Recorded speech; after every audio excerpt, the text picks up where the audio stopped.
Here is my latest memorial commission of a beautiful Springer Spaniel called Hunter. And in this video, I'm going to walk you through some of the processes I used to create this gorgeous portrait. So I began this portrait by toning the whole canvas using Michael Harding Burnt Sienna, transparent burnt sienna. And the reason for that is I wanted a really warm underglow that peeks through the whole portrait. I'm using oil paints and I'm using raw umber and some fast drying white oil paint to actually begin to establish the tones of Hunter using just those simple colours.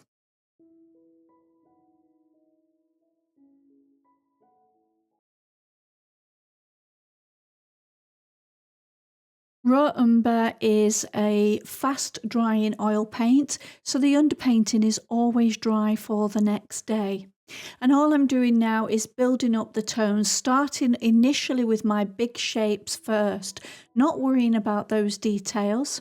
But the paint is going on transparently enough that I can still see my drawing underneath.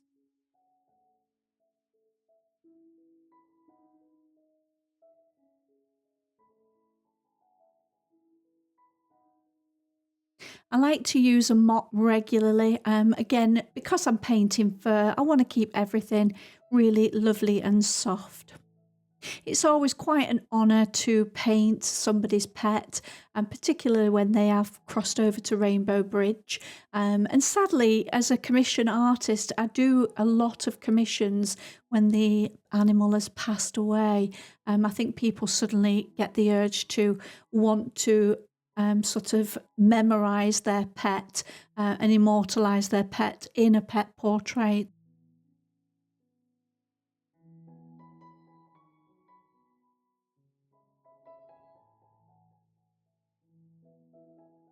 So here I'm using the white. This is a fast drying white from Gambling, and again it's perfect for underpainting because it's usually always dry the next day. Of course, humidity and things like that can have an impact on how fast your oil paints do dry.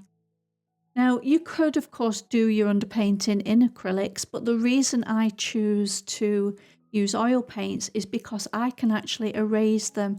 And you'll see in a little while that I use a variety of tools such as Q-tips and even a typist eraser to start erasing some of those lights and darks.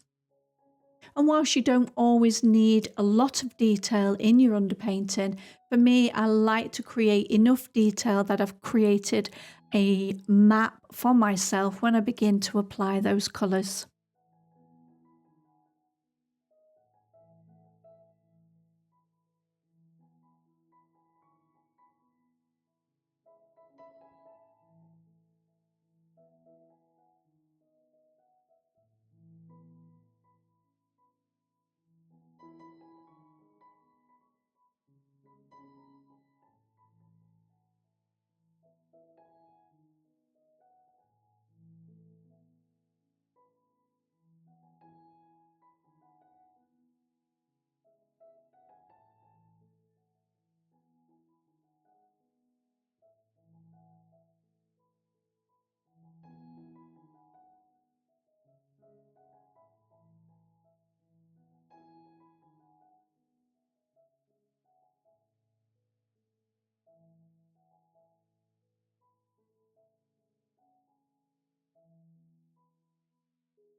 So here is that magic of using oil paints as my underpainting, is that I've got the ability to go in now and erase that oil paint. Again, a lot of people don't realise you can just erase. So at this stage, it's almost as though I'm creating a charcoal sketch or something like that, because I do have the ability to add on darks, add on lights, and also erase back to that initial tone as well where I need to.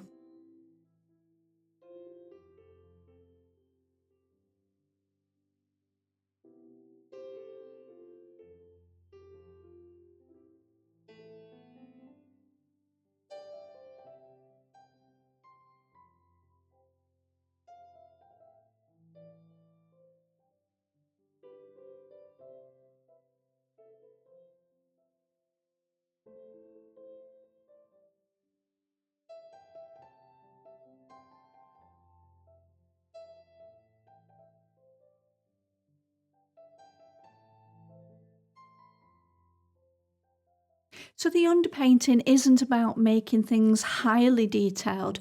You really need to be thinking of it in terms of creating a map for yourself for the color layers. So for me, I'm just really establishing where my darker darks are and some of my lighter lights, and then leaving a lot of that burnt sienna, that undertone, as a lot of my midtones. As always, finishing everything with a mop to keep things nice and soft. Once my underpainting has dried, I will begin on the first blocking in stages. So hopefully you can see the value of the underpainting as my map, as I'm able now to place the colours I've mixed for darks, lights and midtones in the appropriate areas within that underpainting structure. I always start with the eyes. I really do like to create that connection with the portrait straight away, and starting in the eyes really does allow me to do that.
As I move through the colours, I'm going a little bit darker now, and again using that wonderful underpainting as that map for placement. At this stage you'll see it's not that I'm trying to create hair, I really do block this in, so we really do have quite blocky shapes. I'm more interested in accurate shapes and accurate values.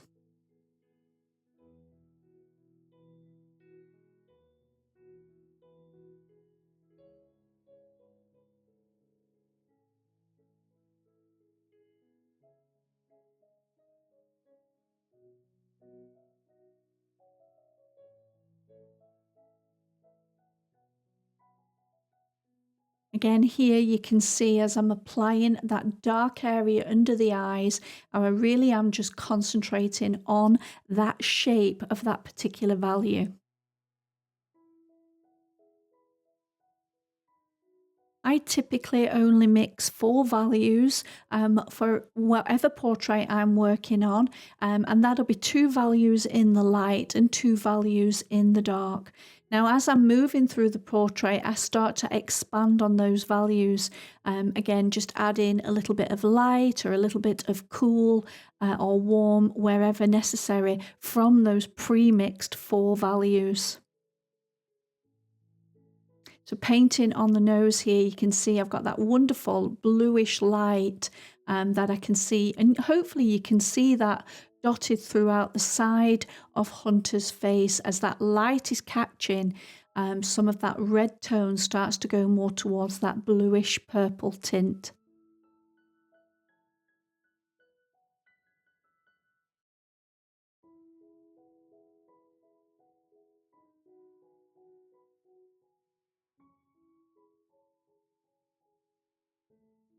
As I start to put some of my lighter values in place, on camera this looks as though it's pure white, but it certainly isn't. I never use all my aces in the first block in stages, so I never use my darker darks or my lightest lights. I will always save those tonal best for later on in the process.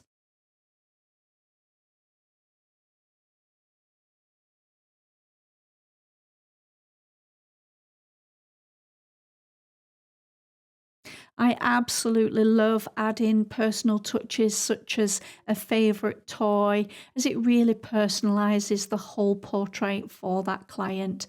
So, this is the client's setting with the table, and of course, Hunter's favourite toy as he's sitting there waiting for them to throw and play with him. Who can resist those beautiful eyes?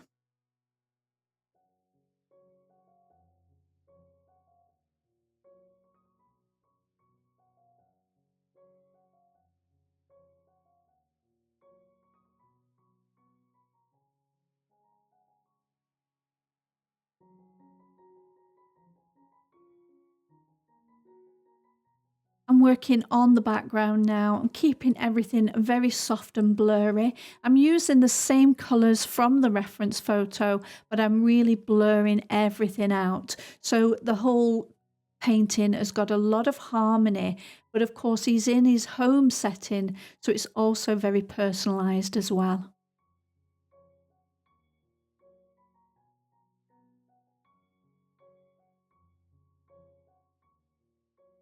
After that first blocking layer has dried, I always begin a second a colour layer. So here I'm adding yet a second colour layer onto the background, and again starting to enhance the details on the table, adding a little bit more shine and building up those values from those initial 4 values.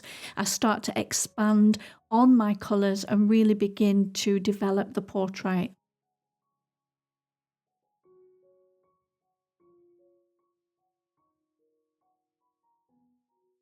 I absolutely love adding these personal details, such as this shell bowl and the little coasters with the small flowers on. Again, really personalising the whole setting and making him feel at home. And here is the finished painting of Hunter. This was a gift to my client's sister, and I have been told she is absolutely delighted. And of course, there were tears. I hope you've enjoyed seeing the entire process. If you are interested in my beginners and intermediate pet portrait course, do be sure to check out the MazArt Academy, and I'll leave a link to that in the description box below. Once again, thanks for watching, and I'll see you in the next video.